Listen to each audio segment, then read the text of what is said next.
Assalamualaikum warahmatullahi wabarakatuh. Selamat pagi siswa-siswi kelas 6. Apa kabar kalian? Semoga selalu sehat dan tetap semangat untuk belajar. Sudahkah kalian sarapan pagi hari ini?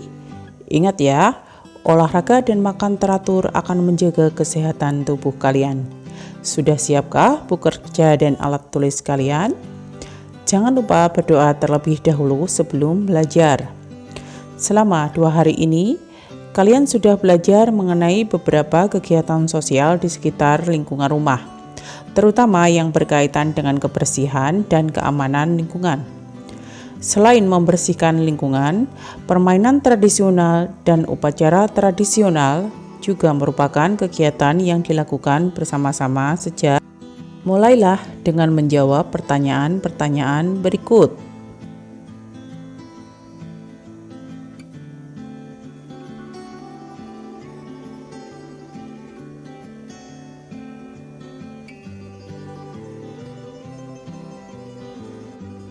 Tujuan pembelajaran kita hari ini adalah siswa mampu mengenali perubahan dalam kegiatan sosial budaya dan permainan di tempat tinggal mereka, serta menyajikan perubahan tersebut secara perinci dan kritis.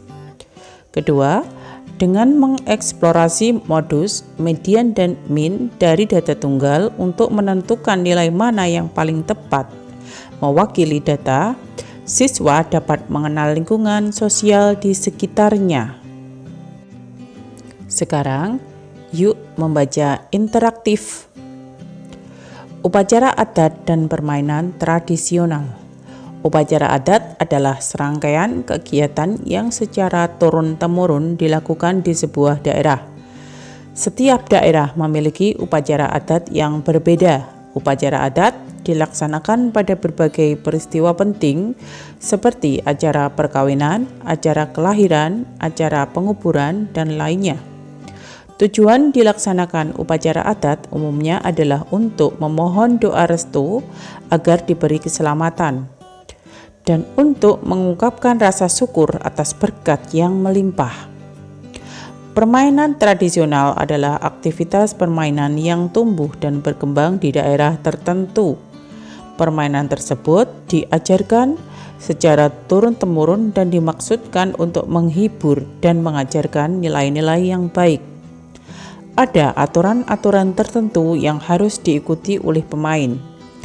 Setiap daerah memiliki jenis permainan tradisional yang berbeda. Permainan tradisional sangat beragam jenisnya. Salah satu upacara adat dari masyarakat Jawa adalah upacara adat Tedak Siten. Kata tedak berarti menapakkan kaki, sedangkan siten berasal dari kata siti yang berarti bumi. Upacara ini dilakukan ketika seorang bayi mencapai usia 7 bulan dan mulai belajar duduk dan berjalan. Maksud dari upacara adat ini adalah agar anak kelak menjadi sukses menjalani hidupnya. Salah satu perlengkapan untuk upacara ini adalah makanan yang terbuat dari beras ketan yang disebut jadah. Jadah diberi pewarna merah, putih, hitam, kuning, biru, jingga, dan ungu. Jadah disimbolkan sebagai kehidupan yang akan dijalankan si anak nanti. Sedangkan warna jadah disusun dari hitam ke putih sebagai simbol bahwa masalah yang dihadapi anak nantinya pasti memiliki jalan keluarnya. Perlengkapan lain yang digunakan pada upacara ini adalah kurungan ayam, tangga yang terbuat dari pohon tebu, dan nasi tumpeng. Rangku Alu adalah permainan tradisional dari daerah Nusa Tenggara Timur. Permainan ini menggunakan batang bambu sebanyak 4 hingga 6 batang. Permainan Rangku Alu dimainkan oleh 2 kelompok. Kelompok yang mendapat giliran berjaga memegang ujung batang bambu dan mengetuk-ngetukkan antar bambu tersebut sesuai dengan pola dan irama. Sementara kelompok yang mendapat giliran untuk bermain harus melompat di sela-sela batang bambu dan menghindari jepitan bambu.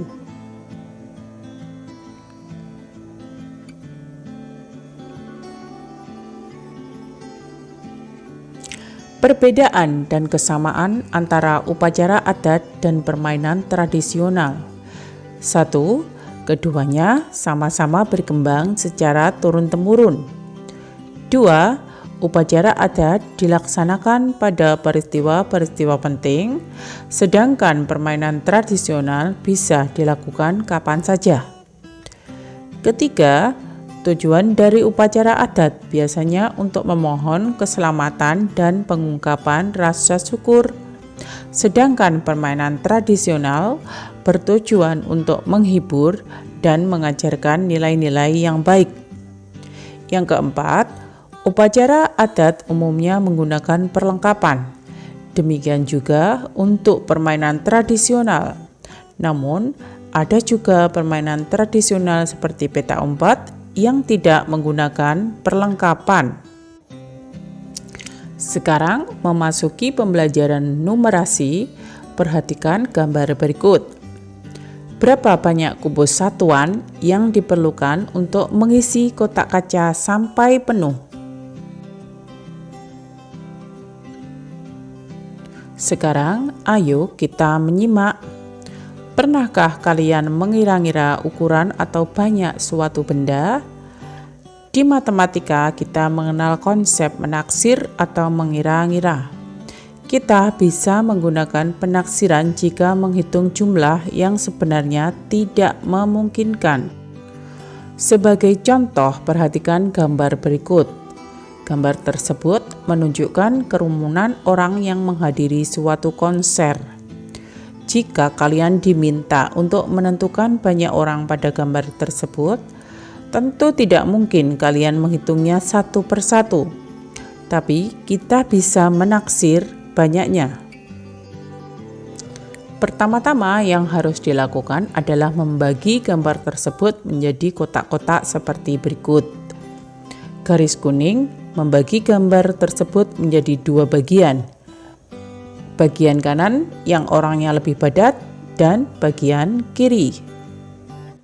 Sekarang kita tinggal pilih satu kotak yang paling mewakili bagian kanan dan kiri. Kemudian menghitung banyak orang pada kotak tersebut. Kemudian kita tinggal mengalihkan banyak orang pada kotak tersebut dengan banyak kotak secara keseluruhan. Misalnya, kita akan menggunakan kotak yang sudah ditandai dengan tepian kuning di bagian kanan dan kiri. Pada kotak bagian kiri terdapat 5 orang. Karena ada 56 kotak di bagian kiri, maka perkiraan banyak orang di bagian kiri adalah 5 kali 56 sama dengan 280 orang. Pada kotak bagian kanan terdapat 3 orang. Karena ada 40 kotak di bagian kanan, maka perkiraan banyak orang di bagian kanan adalah 3 kali 40 sama dengan 120 orang. Jadi, banyak orang pada gambar tersebut kira-kira adalah 280 ditambah 40. Jadi, sama dengan 320 orang. Tentu ini bukan banyak yang sebenarnya, tapi hanya perkiraan saja. Pada situasi apakah menaksir atau mengira-ngira ini digunakan? Ayo perhatikan gambar berikut. Gambar tersebut menunjukkan artikel National Geographic tentang komunitas penguin di benua Antartika. Artikel tersebut menyatakan bahwa ada 400.000 ekor penguin di komunitas tersebut. Nah, apakah mereka menghitungnya satu persatu? Tentu tidak. Mereka melakukan hal yang sama seperti yang kalian lakukan, yaitu dengan menaksir atau mengira-ngira. Saatnya bereksplorasi matematika. Adakah taman kota atau kebun raya di kotamu? Pernahkah kalian mengunjunginya? Coba ceritakan sedikit pengalamanmu. Taman kota umumnya dibuat sebagai ruang terbuka hijau di tengah perkotaan dengan berbagai fasilitas pendukung, misalnya jogging track, lapangan olahraga, atau kolam. Coba bandingkan rumah masyarakat di kota dan di desa. Sangat jarang kan rumah masyarakat kota yang memiliki halaman luas? Apalagi kota-kota besar yang penduduknya padat. Nah, masyarakat bisa menggunakan taman kota ini untuk berbagai kebutuhan, misalnya rekreasi, olahraga, maupun sekedar menyegarkan diri dari hiruk-pikuk perkotaan. Kota Sumarakarta hendak membangun taman kota. Salah satu fasilitas pendukung yang mereka siapkan adalah bangku taman. Karena bangku taman ini akan digunakan banyak orang, dari anak-anak sampai manula, tentu tim pertamanan pemerintah setempat harus mempertimbangkan berbagai aspek dengan matang. Salah satunya tentang tinggi dudukan bangku. Untuk itu, tim pertamanan meminta rekomendasi berbagai pihak seperti dokter, fisioterapis, arsitek, dan sebagainya. Rekomendasi mereka dikumpulkan dan dicatat sebagai berikut.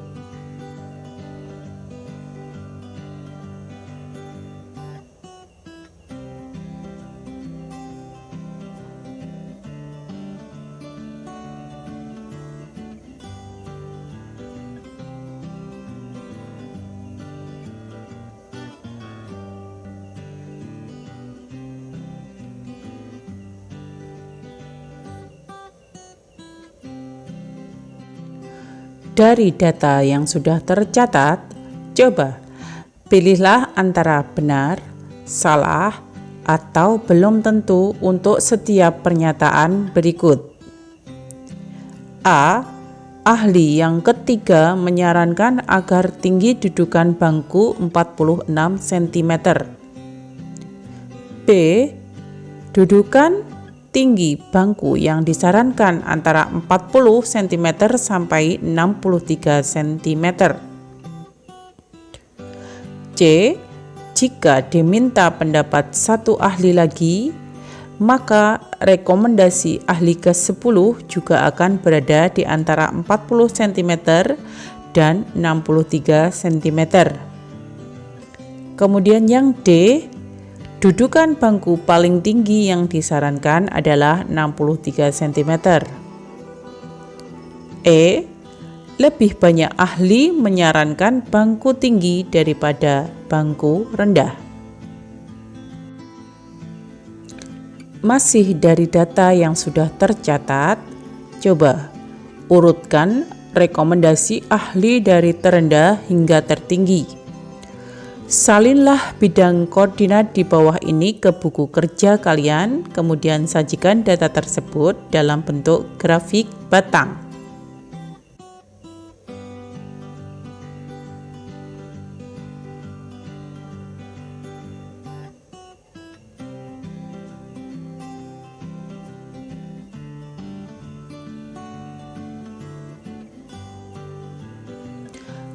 Ketiga, tim pertamanan harus memilih satu rekomendasi ahli. Jika kalian adalah anggota tim pertamanan, yang manakah yang akan kamu pilih? Jelaskan alasanmu. Selain dengan min atau modus, kita bisa menyatakan nilai yang paling mewakili dengan median. Median adalah nilai tengah dari suatu kelompok data yang sudah disusun, dari nilai yang terkecil sampai yang terbesar. Nah, yang menjadi tugas anak-anak adalah kerjakan soal-soal latihan. Ayo berlatih. Nomor 1, sebelum ada internet, orang-orang menggunakan ensiklopedia. Pernahkah kalian membaca ensiklopedia? Sekarang kalian bisa membaca ensiklopedia di perpustakaan kota. Di perpustakaan kota, para pegawai yang berbeda menimbang ensiklopedia yang sama di waktu yang berbeda. Berat yang diperoleh dicatat yaitu sebagai berikut.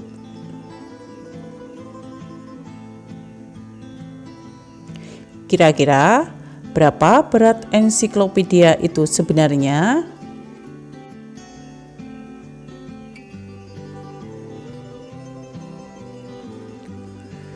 Nomor 2, tahukah kamu makanan paling enak di dunia? Ternyata rendang. Rendang adalah makanan khas suku Minangkabau di Sumatera Barat. Rendang pernah dinobatkan menjadi makanan terenak di dunia oleh media internasional CNN di tahun 2017. Apakah orang di sekitarmu menyukai rendang? Mari kita cari tahu. Yang A, salinlah tabel berikut ke buku kerja. Carilah 11 orang yang tuliskan nama mereka pada tabel berikut. Minta mereka menilai rendang dengan salah satu ekspresi yang tersedia di bawah. Kemudian, beri nilai yang sesuai. B. Tentukan median dari nilai yang kamu dapatkan. C. Jadi, berdasarkan data yang kamu temukan, apakah orang di sekitarmu menyukai rendang? Nah, silakan dicoba dikerjakan soal-soal tersebut di buku tugas kalian. Kemudian, silakan upload di Google Classroom. Sekian, terima kasih. Salam sukses selalu. Wassalamualaikum warahmatullahi wabarakatuh.